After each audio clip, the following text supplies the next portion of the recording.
Well, I'm speaking to you from my family home in Northern Ireland, and it feels rather strange to be sitting close to the northwestern corner of Europe and yet thinking rather intensely about a language, a culture, a civilization that flourished in the southeast of Europe. And yet, as it happens, I'm not the first person in this part of the world to have been occupied with the Greek language. If you were to drive an hour west of here to the village of Faughan in County Donegal, you would see a stone monument, one of the oldest carved monuments standing in a churchyard in Ireland. There's an inscription on that stone monument, one of the oldest bits of writing we have in a churchyard in Ireland, and it's in Greek. And it says, "Glory and honour to the Father, Son and Holy Spirit," slightly misspelt, which lends authenticity. And even closer to home, there's another Hellenic connection, in the sense that one of the American founding fathers was born and grew up in this very place, in this very small farm. And he too was a Hellenist. Charles Thompson was his name. He arrived in the New World as a 10-year-old orphan, and it was thanks to his prowess in Greek and Latin that he actually gained entry to the elite circles of the young American Republic. He's a man I'm proud to be associated with because he had a much clearer vision than his friend Thomas Jefferson of the evils of slavery. And one of his big projects in life, apart from being Secretary of the American Congress, was to translate the Old and New Testaments of the Bible from Greek into English. He used the Greek version of the Old Testament, the Septuagint, and he thought that the young American Republic should have its own Bible. He had been raised a Presbyterian. He was mentored politically by the Quakers, and his friends as fellow founders were mostly Anglicans. And he had the idea, perhaps the naive idea, that by sticking rigorously to the Greek text of the Bible, he could somehow rise above all these sectarian divisions. So I'm quite proud of that particular Greek connection. Now, in my childhood, it so happened that I twice left this place and was taken on trips to Greece. One was a road trip all the way from Dublin to the Peloponnese by ferry and road, whose culminating point was a visit to Patrick and Joan Lee Fermor at their then newly completed house, which was quite a memorable experience for 11-year-old me. And then a couple of years later, we had a sailing trip in a very battered old wooden yacht around the Greek islands, and the high point of that trip was a landing on Delos, which then as now felt like a place with a very powerful magnetic field that could suck you in and also throw you out at some unexpected angle. At the age of 17, as a school leaver, I found my way back to Greece, and like many young penniless Anglophones, I scraped a living by giving English lessons. And one of the surprises within literally a week or two of arriving in Athens was being invited by an older Greek couple to a film show at the British Council. And what we saw was a 1949 Ealing comedy called Kind Hearts and Coronets, starring Alec Guinness. All very enjoyable, but perhaps not quite what I was expecting in Athens. And I had the sense perhaps of catching the very tail end of an Anglo-Greek scene in Greece that was perhaps making a bit of light fun at its own expense by indulging these rather quaint and pickled in aspic images of Britain. Now, that was all a very long time ago, as you can imagine, and since then I've worked over the last 40 years for London-based news organisations, Reuters, The Times, the Financial Times, The Economist, and those organisations have sent me to Greece quite a lot.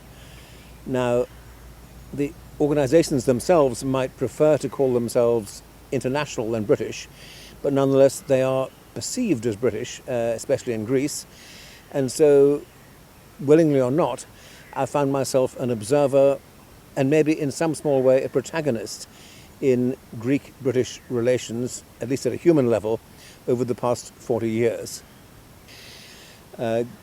Going back to my 17-year-old experience, one of the things I remember is that among middle-class, relatively well-educated Greeks, there was a tendency to know French and possibly German and sometimes not English. And I realized that in the 1930s, English had perhaps been the third language that people learned in Athens. Something else I noticed is that if somebody did speak good English, and perhaps several other languages too, there was quite a high chance that that person was a so-called Aegyptiotis. In other words, a member of the Greek community which had flourished in Egypt and then left en masse in the early 60s. That community had injected a new level of sophistication into Greece, and the effects in the mid-70s were still palpable. So, paradoxically enough, I think that a good place to start in any sort of cultural history of Greek-British interactions in the 20th century, perhaps going back even into the 19th century, is not so much Athens or any other city in Greece, but actually Cairo and Alexandria. Egypt was a setting in which Greeks and Britons interacted through business, through recreation, through education. And in cultural terms, perhaps the most important Greek-British meeting of all was the one between the novelist E.M. Forster and the Greek poet Constantine Cavafy, which took place in 1916.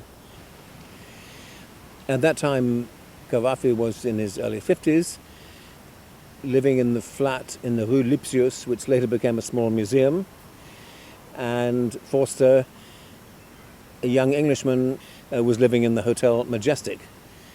And Forster memorably describes how Cavafy seemed to him like a Greek gentleman standing motionless at a slight angle to the universe.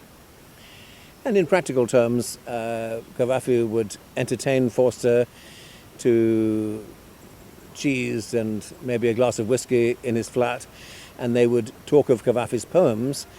Now, Forster was an English public school product. He had public school Greek. He didn't know modern Greek.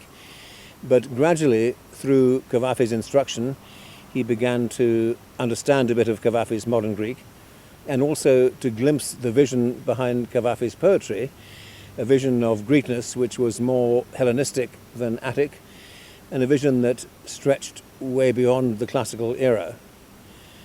And that was a fateful meeting in literary terms, because ultimately it was through Forster's efforts to publicize Cavafy in the Anglophone world that Cavafy became perhaps the best known of all modern Greek poets.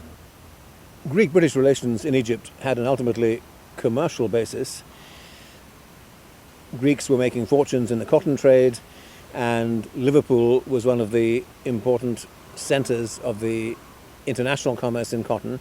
So there was a natural axis between Egypt and Liverpool, and indeed Cavafy's own family story reflects that axis. The very fact that Cavafy spoke very fluent English, and indeed Greek with a slight English accent, reflects his childhood spent partly in England. And one of the consequences of that commercial relationship was the educational scene in Egypt, where a whole raft of schools was founded which taught in a rather British way, with a rather British ethos, but which numbered wealthy Greeks among their governors, among their sponsors, among their patrons. And so you had this slightly bizarre combination of an Egyptian setting, Greek financing to some extent, and a very English ethos. If you had been, for example, at the English Girls' School in Alexandria in March 1941, you would have seen a pageant celebrating the most glorious moments of English and Greek literature and history. And you would have seen that the sponsors of that pageant were quite wealthy and prominent people from the English and Greek communities, respectively. And that was the school's way and the community's way of lending support to the war effort that was going on the Albanian front at that time. Remember, Greece was still successfully fighting Italy and bracing itself for the German attack at the very moment when that pageant was going on. Now, one of the bizarre things about these cultural relationships is that there are time lags. They continue to limp on, in a sense, even when the reasons that engendered them have ceased to exist. And so even after most British people left Egypt in the mid-50s as a result of the Suez Crisis, there were still schools there that taught their pupils in a very British way, and including a lot of British literature and history, which quite a number of Greek youngsters attended, because the Greek exodus from Egypt was quite a bit later. It was in the early, even the mid-60s. So that Greek-British-Egyptian relationship lingered in some ways remarkably long. But of course, the locus of Greek-British relations moved in 1944 from Egypt to Athens. That's an important part of history. And if there was one person who personified that relationship, one diplomat, it was Sir Reginald Leeper, Rex Leeper, who had been the ambassador to the Greek government in exile and then became the British ambassador in Athens. Now, it so happens that in the early 1930s, Leeper was also the person who lobbied successfully for the creation of the British Council. He argued that Britain should enter the field of cultural diplomacy, that it was lagging behind other countries, and at first he had quite a hard time convincing bureaucrats from other parts of the government that this would be a worthwhile use of public funds. But nonetheless, he did succeed, because even by the late 30s, by 1939, the British Council was functioning and flourishing in Athens. Now, as ambassador to newly liberated Athens, Leeper lobbied hard in London to make sure that the British Council would be restarted, that it would be treated as a high-level post, a Grade 1 post, and that it would attract people of very high quality from Britain to work for it.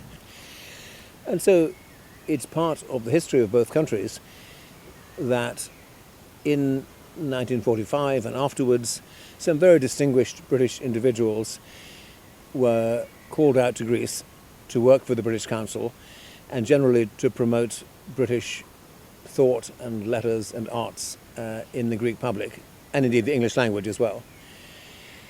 For example, there was the classicist and novelist Rex Warner. There was the great doyen of Byzantine studies, Stephen Runciman. The great master of classical studies in England, Maurice Barra, came out for an inspection visit.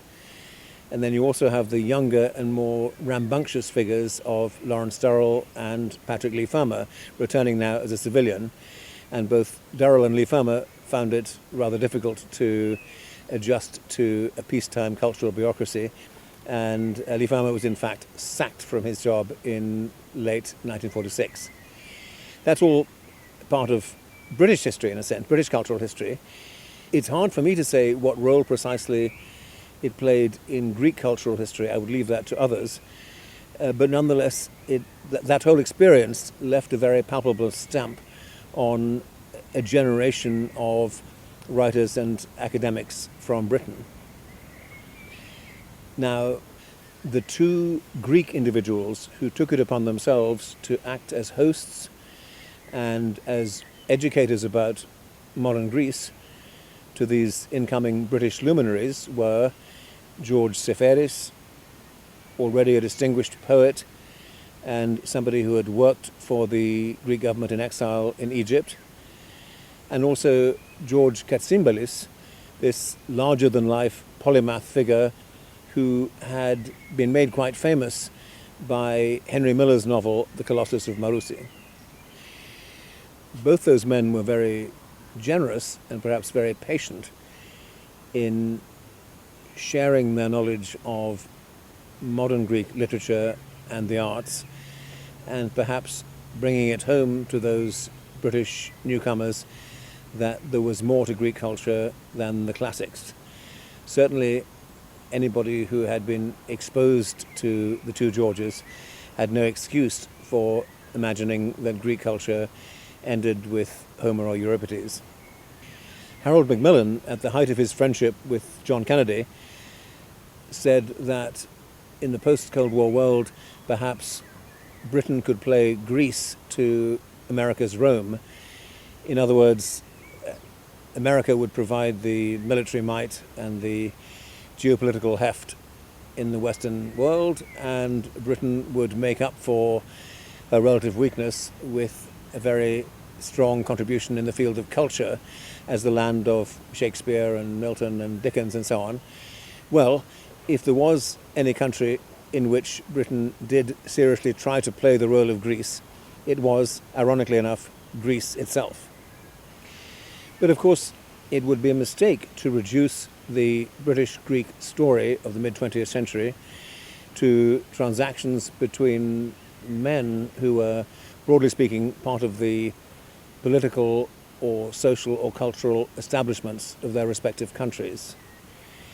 An equally important part in that story was played, for example, by two British women who married into and became protagonists of the Greek political left. And both their stories are quite remarkable. One of them was Marion Pascoe, an archaeologist who went out in the 1930s to work on a Greek island where she met an army officer, Stephanos Serafis, who was in internal exile because he had taken part in a leftist Republican coup in 1935. And they managed to keep in touch through the war, and indeed through the early stages of the Civil War. Serafis by this time had become commander of Elas, the biggest of the resistance organizations, and he was again sent into internal exile in 1946 as left-right tensions mounted and the Civil War got underway. And Marion kept in touch with him throughout that period, and they eventually married in 1952 and after his release, and he became a member of Parliament, and she was at his side during that period until his death in a mysterious car accident in 1957. Marion at that point went back to England and devoted quite a lot of the rest of her life to campaigning for leftist causes in Greece, in particular campaigning against the colonels who took power in 1967, and also through a small publishing house campaigning for a different reading of Greek history, one that was very critical of British policy. Another rather extraordinary story is that of Betty Ambatielos, Betty Bartlett as she was born, the daughter of a mine inspector, a communist, who in 1940 met a prominent Greek communist and leader of a Siemens trade union, Tony Ambatielos. They married, and she devoted the rest of her life to the Greek leftist cause. Her husband was condemned to death in the early part of the Civil War. Then that was commuted to life imprisonment, and she campaigned relentlessly for his release. Part of that campaign involved an encounter in the street with Queen Frederica in 1963, which cast quite a shadow at the time over British-Greek relations. When the colonels took power in 1967, both Tony Ambatielos and Betty were in Greece and they were arrested. Betty was released thanks to international pressure. She then spent the rest of that period campaigning for the overthrow of the colonels, one of many people in London who were doing that. Whatever assessment one makes of British policy during that period, it is part of the collective memory of Greeks and Britons of a certain generation that London served as a base for anti-colonials campaigning by Greeks of a remarkably broad ideological spectrum, including, of course, the very distinguished newspaper editor of the centre-right, Eleni Vlachou. But let's return to the world of officially sponsored cultural diplomacy, cultural activity in the broad sense, as it unfolded in the 1950s involving Britain and Greece. Now, it's in the nature of cultural diplomacy, and perhaps culture in general, that it attracts idiosyncratic individuals. After all, culture, if it's worth anything at all, is about delivering surprises. It's about saying the unsayable. It's about thinking the unthinkable. It's about speaking awkward truths. So it's not surprising that some of the characters who walk onto that stage are quite idiosyncratic. One of them was Philip Sherard. Now, he, like many of that generation, came to Greece as a soldier, but he came as a reluctant soldier. He was just a modest lieutenant in the artillery, and he doffed his uniform with some relief in 1946. And when he entered the field of Greek studies, it was not through membership of any charmed circle, not through taverna evenings with glittering personalities. It was in the capacity of a fairly humble teacher and doctoral student based in England that he started writing to George Seferis, having become very interested in Seferis's poetry in particular and Greek poetry in general. And as you would expect, the early letters between Sherard and Seferis are in an appropriately respectful and detached tone. There was no backslapping, no fraternizing over Retsina. This was a youngish student of Greek letters trying to establish a relationship with a man who was already very distinguished. Now, Sherard's official connection with Greece deepened over time, with several spells as a member and then assistant director of the British School of Archaeology in Athens. But his connection with Seferis was, at least as it matured, above all, a human and personal one, albeit a very respectful one. The topic of their correspondence was very often matters of translation, fine matters of translation, because Sherard, along with his collaborator Edmund Keeley, was in the process of becoming one of the definitive translators of Seferis, the Nobel laureate, into English. And Seferis himself was translating poets like Yeats and T.S. Eliot into Greek. So the two men had a lot to discuss when it came to the finer meaning of words and how difficult it was to translate them. But there was also something more paradoxical about the content of their exchanges. Sherard used to say that it was modern Greek poetry and the poetry of Seferis in particular which had set him on the journey which led to his reception into the Orthodox Church.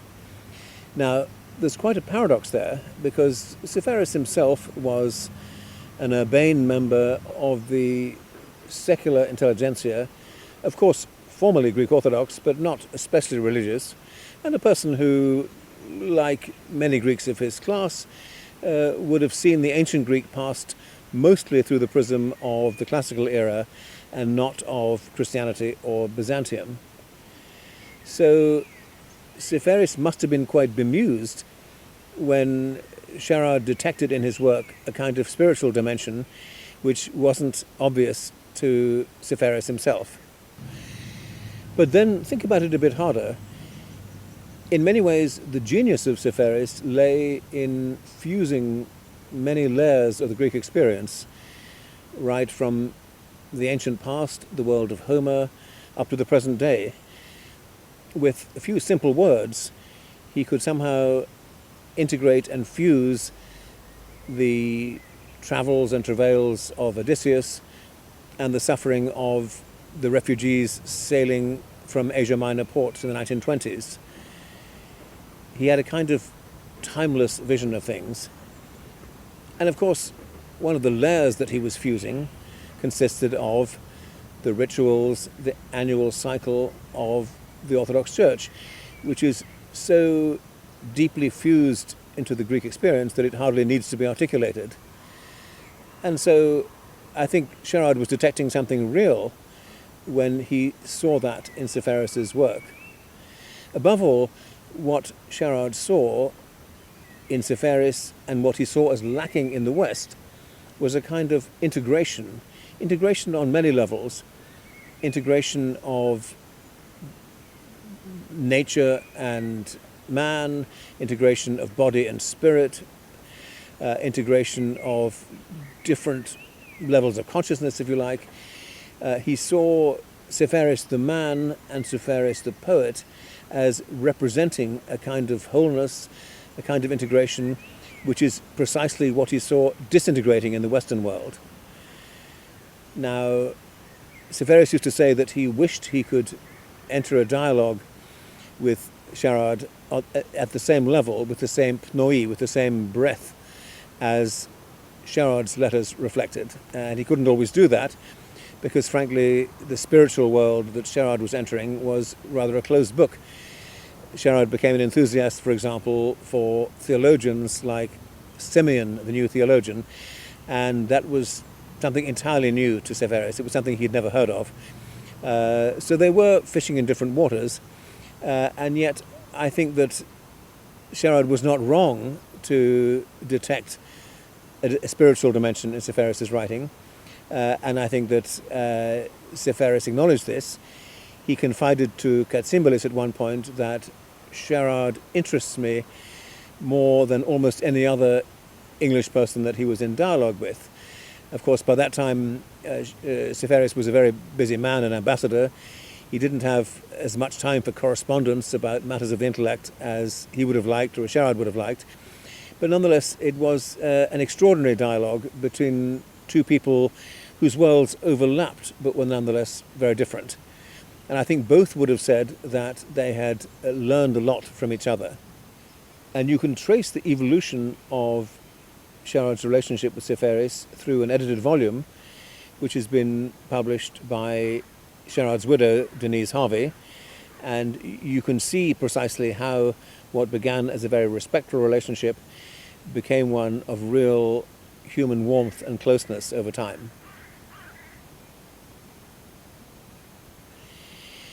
But before moving on, it's worth mentioning that Sherard was by no means the only Anglophone scholar whose relationship with Greece passed through the prism of Orthodox Christianity.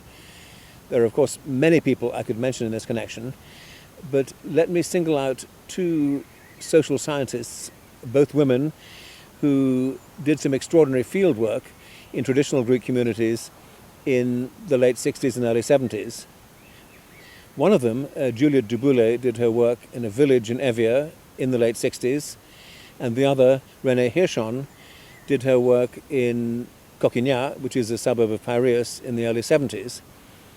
And both show in an extraordinary way how the rituals and the calendar of the Orthodox Church and the almost unspoken beliefs of the Church are somehow expressed in community life in a way that doesn't always have to be articulated but can be articulated. Renée Hirschon in particular discovered that among the Asia Minor refugees of Coquignac there was a remarkably sophisticated theological understanding of the rituals that people engaged in, not only in church but perhaps particularly at home, when it came to blessing the house, when it came to care for the dead, when it came to hospitality. They had a sense of domestic ritual which was very much rooted in the beliefs and practices, sometimes articulated, sometimes almost unconscious, of the Church. And it so happens that both Juliette Duboulay and Renée Hirschon, in their private lives, so to speak, have become active, critical, and thoughtful members of the Orthodox Church. Psychotherapists can fall in love. It's also perfectly permissible and to be expected that social scientists will have sometimes an existential relationship with the realities that they study without, in any sense, sacrificing any of their academic rigor. The other person I'd like to single out as a member of the Anglo-Greek, British-Greek world, and a member of other worlds too, is Louis MacNeice, who stayed in Greece quite a short time, from January 1950 to the autumn of 1951, but nonetheless spent a very significant time there from the point of view of literary history, a significant moment in the life of a great poet and writer of the 20th century.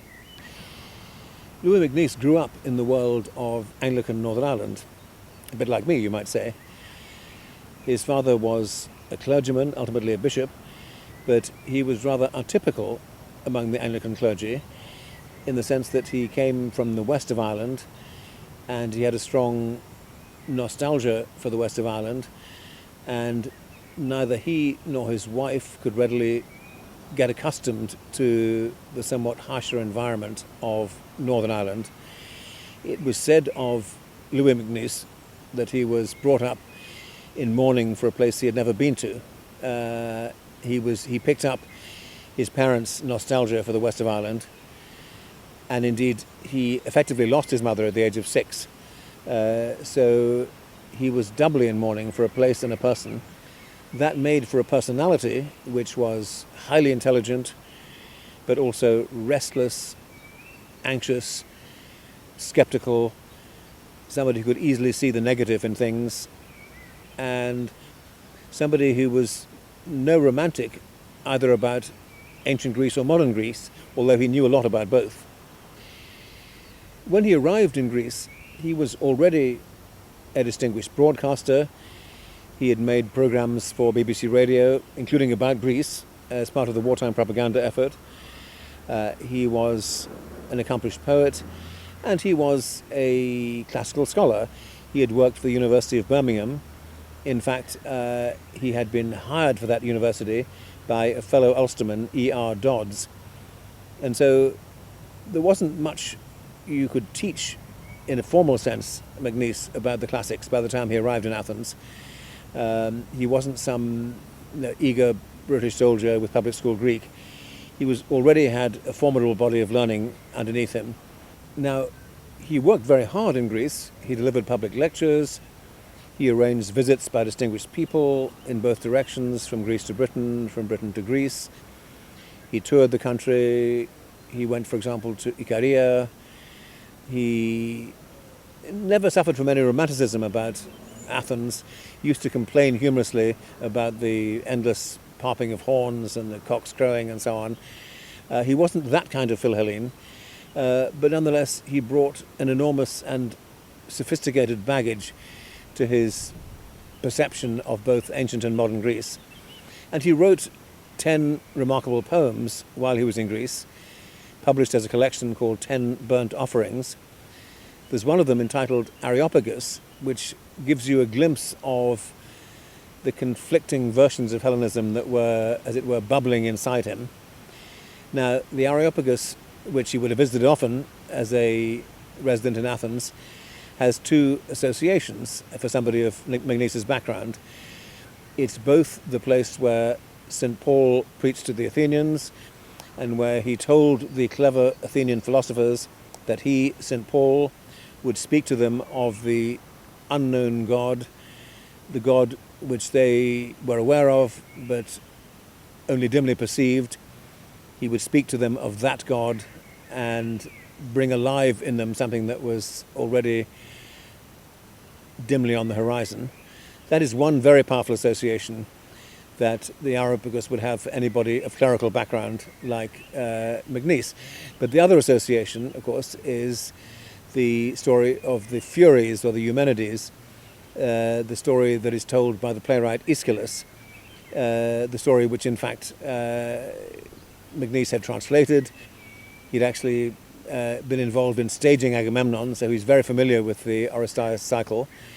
Now, in the final part of that cycle, Orestes is put on trial for the murder of his mother, Clytemnestra, although that murder has actually been an act of family obligation, because he's punishing Clytemnestra for having murdered Agamemnon, that's Orestes' father.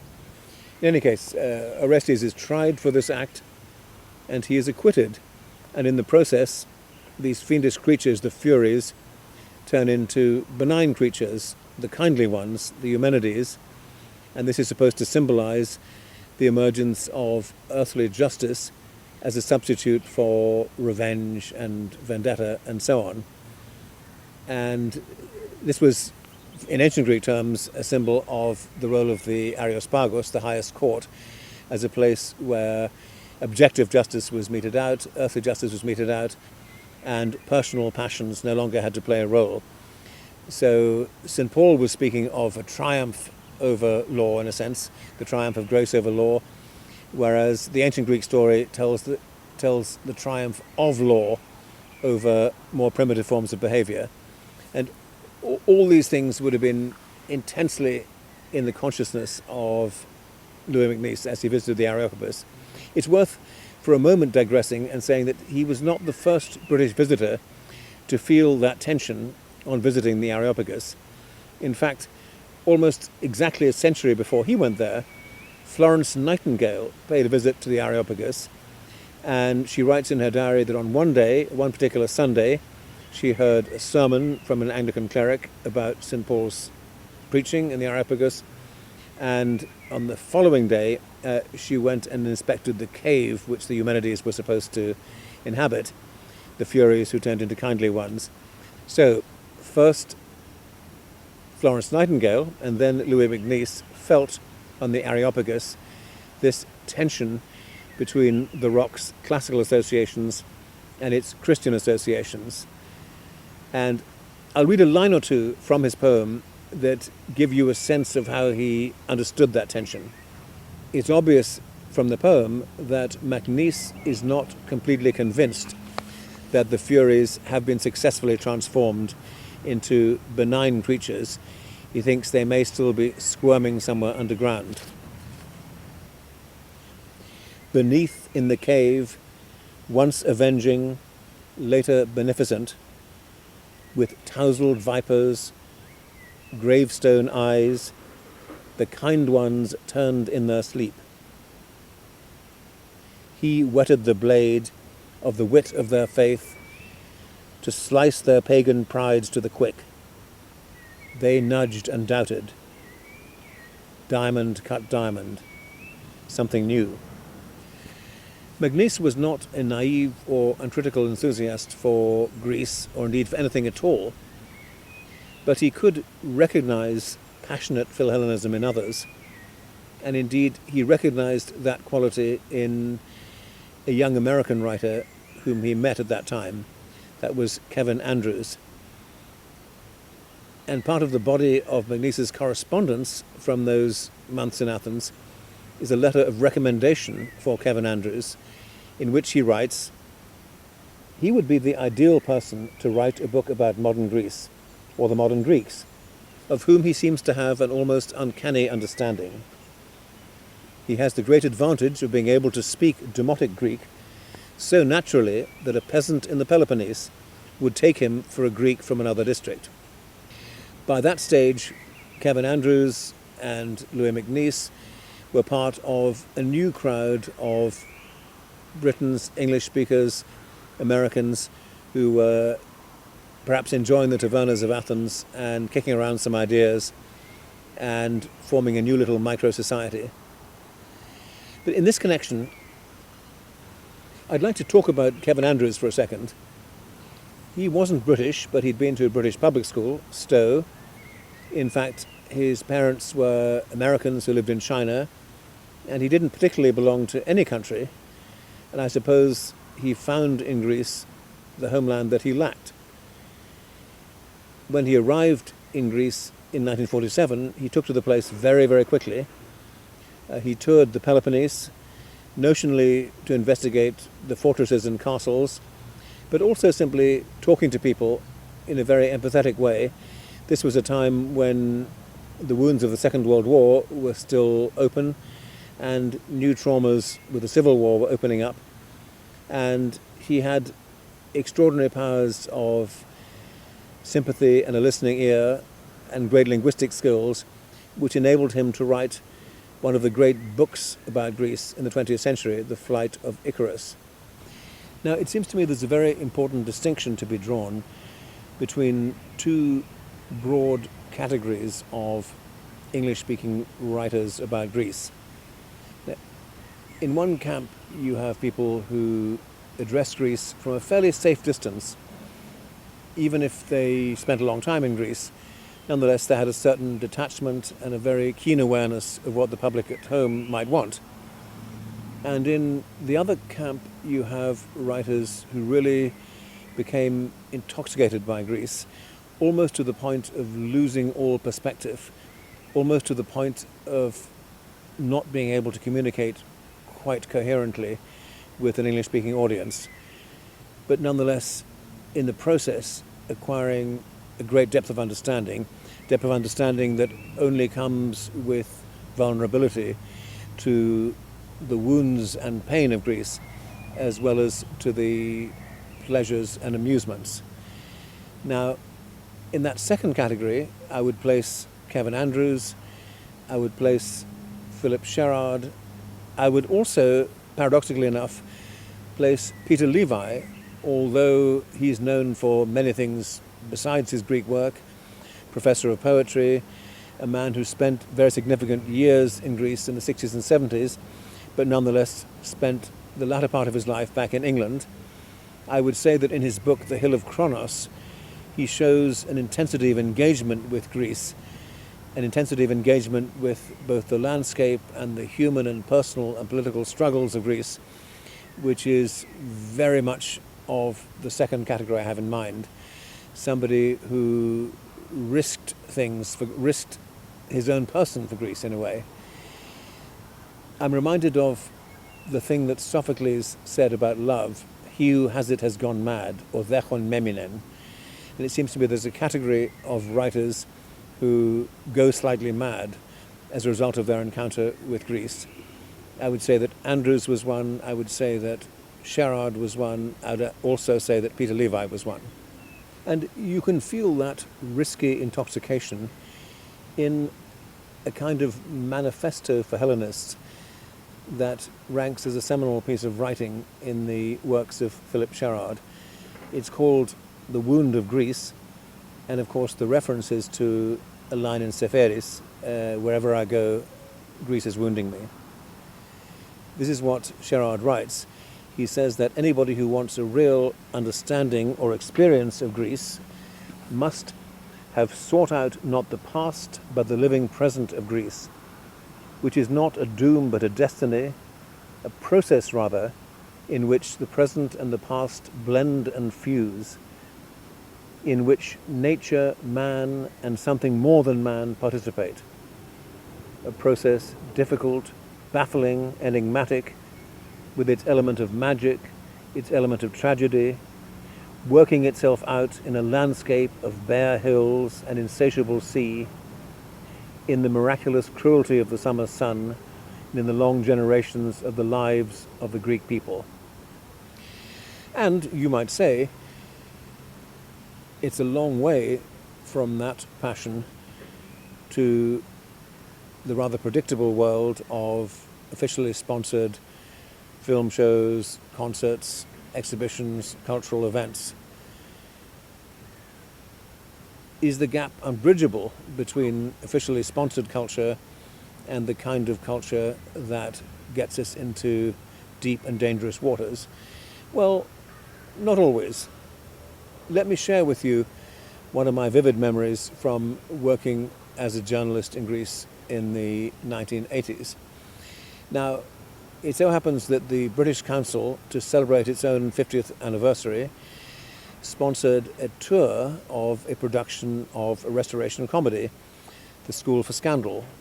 It had played very successfully in London, and thanks to the council, it was brought round Europe. And the lead actor was Donald Sinden. Now, it so happened that literally a few days before the production in Greece was due to be seen, the head of the British Council in Greece at that time, Ken Whitty, and his Greek assistant, Artemis Economidou, were both assassinated by the Abu Dinal terrorist group. It was a time when they were carrying out assassinations all over the Middle East, and as far as we can tell anything, it was a mistaken targeting of this very decent and hard-working person. And the incident was very traumatic for the diplomatic community and the press community even at the time in Athens. But in such circumstances, the show must go on. And indeed, the show did go on. And as the performance began, Donald Sinden came out and he said, "We dedicate this performance to good cultural relations between Greece and Britain. Then ask yourselves, what does the School for Scandal actually mean? Is it just an amusing exercise in salon sarcasm and wit? Is it just people in powdered wigs making amusing remarks to each other? No, actually I think it's a bit more than that. I think perhaps helped by the fact that Sheridan, the author, was an Irishman, the son of an Irish actor. It takes rather a witty and perceptive look at London society in the late 18th century. It takes a very witty look at what Ibsen would call bourgeois marriage as a kind of financial contract. And it's much, much funnier than anything Ibsen wrote. It's more like Aristophanes, if you like. If you want to read The School for Scandal at a certain level, it's a very witty and acerbic and quite penetrating commentary on life as it was lived among the rich and the nouveau riche of London in the 18th century. And it has a much wider application than that. So who knows what seeds were sown, what thoughts were provoked during that performance on a March day in 1984. Certainly, it wasn't just a tame and predictable cultural event. It was an event that will have had all kinds of unpredictable consequences for the people of all generations that were watching it. Thinking about Greek-British relationships in the sphere of culture has made me think a bit about relationships in general, human relationships, both individual or collective. And it seems to me that one of the characteristics of relationships is that they produce offspring which are often entirely different than anything that the parties to that relationship ever imagined or intended. At a very micro-human level, two people can get together and have children, and those children can have characteristics which are not immediately recognizable to either parent. That's part of the joy and the hazard of parenthood, I suppose. But it's also true of any collective enterprise that whenever two groups of people get together supposedly for a common purpose, it's almost invariably true that the net result of that collaboration is something different, often something even better than either party imagined. That's in the nature of human collaboration. It's in the nature, if you like, of human reproduction in the broader sense of the word, that collaboration always has unintended effects. And sometimes those unintended effects, sometimes those side effects are much more interesting than the intended effects, if indeed those intended effects happen at all. So let's go back to the beginning. For somebody who was tracing the broad contours of history in Egypt or Britain or Greece, the figures of Cavafy and Forster would have seemed very unimportant. Cavafy, a very badly paid clerk for the civil service, Forster, a struggling young man working for the ambulance service, neither of them people of any consequence in the world, and yet their meeting had fateful results for literary history. It literally was a landmark in the story of letters and culture in the early 20th century. Nobody could have foreseen that. When a reluctant soldier called Philip Sherard came to Greece and then was discharged from the army in 1946, nobody could possibly have imagined that he would become an interpreter of Orthodox theology as it pertains to man and the environment, or indeed a translator of a Nobel Prize winning poet. None of the things were perceived or foreseen or planned in advance. They were all entirely unintended consequences, at least from any human perspective. When a young archaeologist called Marianne Pascoe went out to the Greek islands, nobody ever imagined that she would become the wife of a resistance commander and then a politically engaged publisher and historian. That again was outside anybody's program. When a young Greek woman called Amalia went on a British Council scholarship in the late 40s, to engage in her field, which was bacteriology.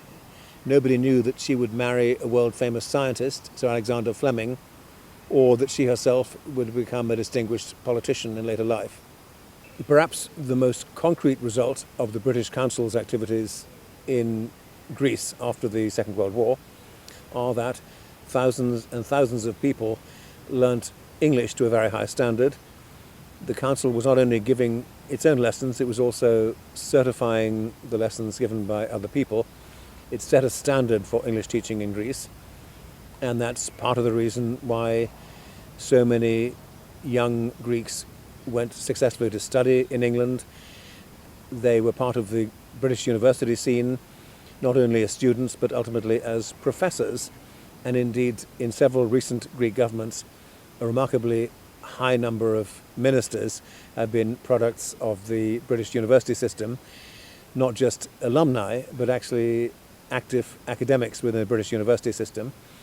And all that, directly or indirectly, is a consequence of the seeds that were sown in the late 40s, 50s by the British Council, so you could argue, and a very welcome and noble consequence, you might say. Something even more substantial than showings of kind hearts and coronets. One of the cultural projects between Greece and Britain that is closest to my heart is something called the Athena Music Scholarship, which is a voluntary project, and it helps young Greeks, very talented young Greeks, to study at the Royal Academy of Music. They could be composers, singers, players of any instrument, and one of the nice things about these scholarships is that it leads young Greeks into a world where almost inevitably they will form collaborations and personal friendships with other people from different countries in the very rich and cosmopolitan world of the Royal Academy, and that's all part of the fun.